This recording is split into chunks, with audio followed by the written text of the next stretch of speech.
Howdy everybody, welcome to my couch. Today we are going to be talking about songwriting, and I'm going to share with you guys some tips and tricks and some lessons learned that I have had over the last 25 years that I've been writing songs. The first one that we're going to talk about is play more.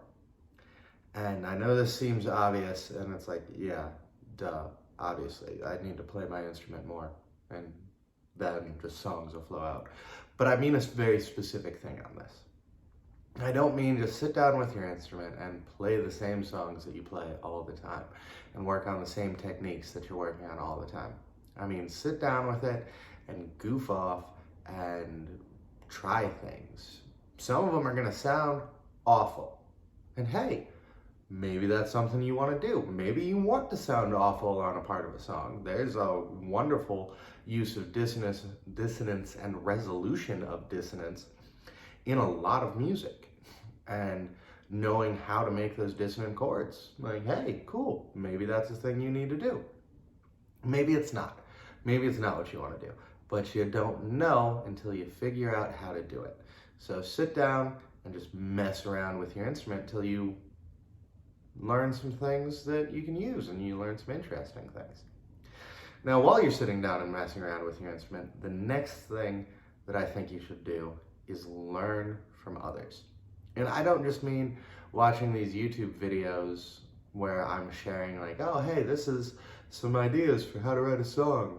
I mean, mess up some covers. I am currently working on a particular song. And I wrote this song by trying to learn German War from Clifton Hicks, but I didn't realize he had a slowed down version where he has a close-up on his hands and tells you the tuning at the beginning of it. I was trying to learn it strictly by ear because I thought that would be a cool thing to do. And I figured out where the first note was, which was here, but then I couldn't find the next part, and I knew it was on this string right here, but I didn't know the tuning, and I tried a couple of different tunings, and I put it in sawmill tuning. And as I'm sitting there and I'm trying to find it, I ended up coming up with this pattern.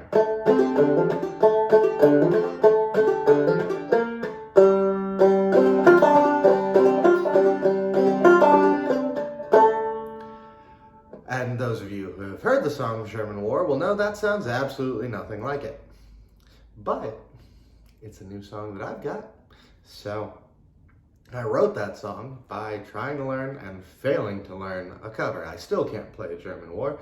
It's the next cover that I'm working on after I finish writing this song, because it's a great song and I'd really love to be able to play it. So that is a lot of the times, a lot of the melodies that I start coming up with, I come up with by messing up other songs and finding something that I think sounds really cool. And I'm like, hey, and then I take that part that I've written by messing up other songs and I put the song that I was working on away, and so that I won't try and copy it or anything like that. And I take what I've done and I write from there.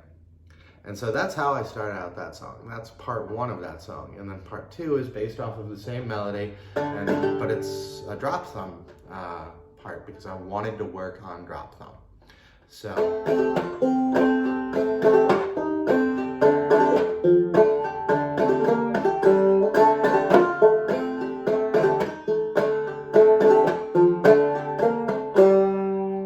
that became part two of the song. And at this point, I was deciding what kind of song was I writing. And I don't mean, oh, am I writing a love song? Am I writing a murder ballad? Am I writing upbeat, dancey thing? Is this gonna be a joke song? Like, what kind of lyrical content will it have? No, that's not what I mean at all. I mean, what kind of song, as in, is this going to be structured like a pop song? Is it going to be structured like a metal song? How am I going to structure this song? And that brings us to our next point, which is formulas. And I have heard time and time again from other writers who I like to hang out with, from other bands that I've played in. I've been playing music for 25 years, so I have been around the block and heard a lot of different things from a lot of different people, and I very commonly have heard the phrase, I don't want to be formulaic. Okay, cool. What formula are you trying to avoid? And that's usually a blank response. So it's useful to learn your formulas. It's useful to know things like, oh, a common pop song has a short intro and then a short verse, a big chorus, a second short verse, repeat the chorus, a bridge, and then a chorus, outro. And at least that's how it used to be. They've changed that formula time and time again. And pop songs use that formula because it works. It's a very effective formula. A metal song might go intro, verse, solo, chorus, another solo, chorus, outro, or, you know, several different ways. You can replace that solo with the phrase breakdown if you're playing any of the post genres. If you're playing any of the prog stuff, you can just take all of that and go, well, these are things we like, but we're going to repeat the intro after the first chorus because we can. And then it's like, all right, guys, and oh, by the way, our intro is going to be 8 minutes.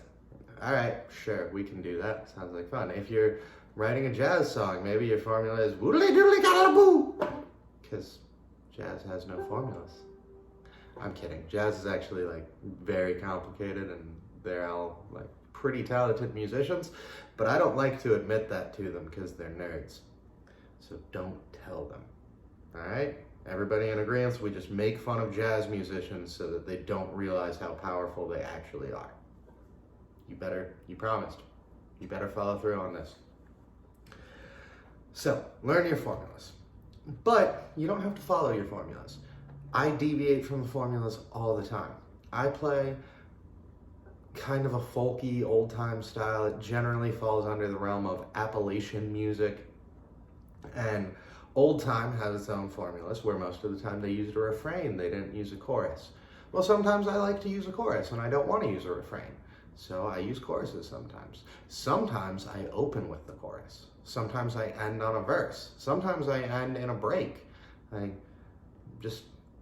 But I know how the formulas were, how they worked, so that I know where I'm deviating from them, and I can make that as a conscious choice, which I think is better, because I've written a lot of songs unconsciously, where I just did whatever I felt like, and they didn't resonate with anyone but me, and nobody knew what was going on, and people just they didn't get it, and that was on me.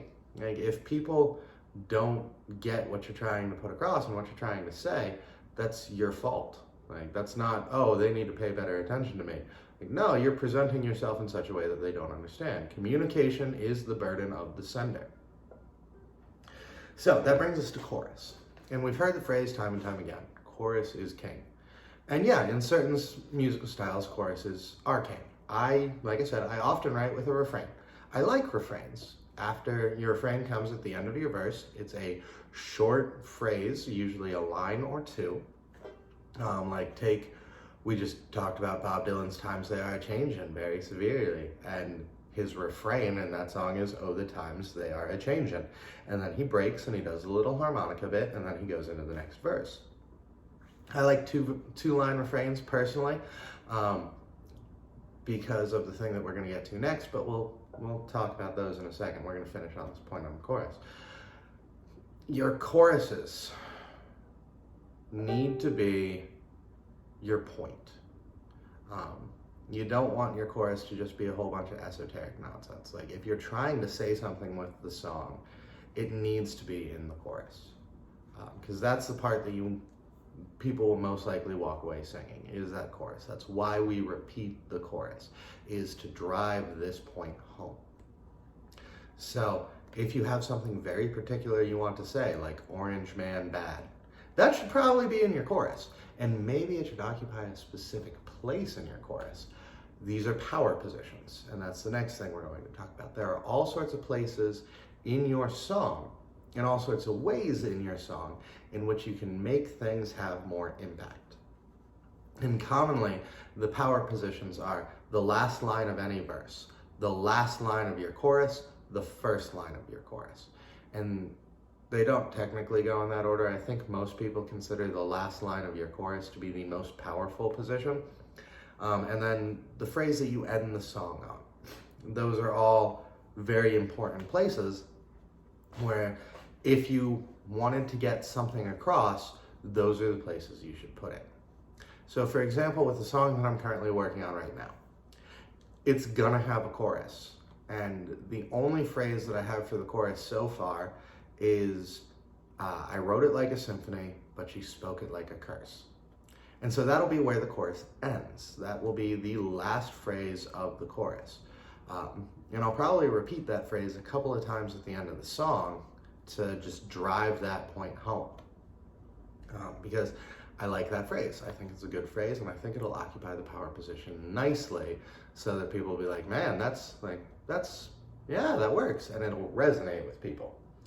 Which brings us to my not quite final point, but my final point for songwriting in general. Why should I, the listener, listen to your song? And that doesn't mean like, oh, it's a really good song, man. Like, why is it a good song? Like, what about this should I care about? Like, and that's why we use those power positions. That's why we use choruses and things like that. We as songwriters all have something that we want to say. And depending on who you are and depending on what you're writing about, it could be anything. Maybe you're trying to get your emotions out. Maybe you're having a bad day. Maybe you're having a great day. Maybe you don't like the president. Maybe you love the president. Maybe you just absolutely love your tractor. Cool. Tractors are fun. Maybe you, I don't know, like Twinkies. I've got a song about Twinkies. It's actually not about Twinkies, it's about sex, but so why should I listen? And that doesn't mean you can't write songs that are fun and are entertaining and that everything you write has to be this deep introspective work. Like I said, I have a song that's about Twinkies. Like, I literally sing about Twinkies in it and using a whipped cream can to fill the Twinkie with more whipped cream so it'll be extra tasty.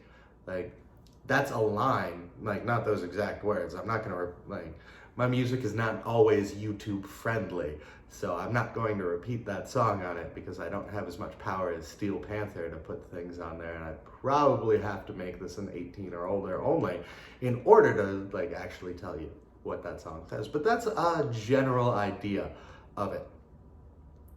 And that's fine. That's not actually the message that I'm trying to get across with the song. I just wanted to have some fun. And that's why you should listen to that song, is because we're having fun. It's to laugh. It's to have a good time. And it's like, haha, this is funny and kind of weird, and I'm cool with it. Like, let's do this. Like, all right. And then I have other songs where it's like, the point that I'm trying to get across is something deep and introspective. Or, I'm trying to tell someone specific something. And, I find sometimes that those things are easier to do in song than they are in other ways, and that's why I write that song. And that's why that song should be listened to, is because, oh, this is the message I'm trying to get across. And that brings me to the final point. Enjoy it. And I don't mean you have to be having just happy all the time. Like, yeah, I write a lot of happy music, but there are sad songs that we also enjoy. And sometimes they make us sad, but we enjoy that emotion. And if you're not enjoying it, put the song away. Work on something else.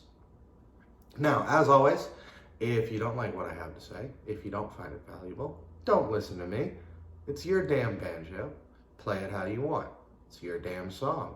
Write it how you want. If this was useful and you enjoyed it, I hope you will hammer on that subscribe button and pluck that like button. Maybe leave a comment about parts you found useful or your own ideas. I would love to know what you guys think about songwriting. Hey, maybe you have some tips for me. I could use them.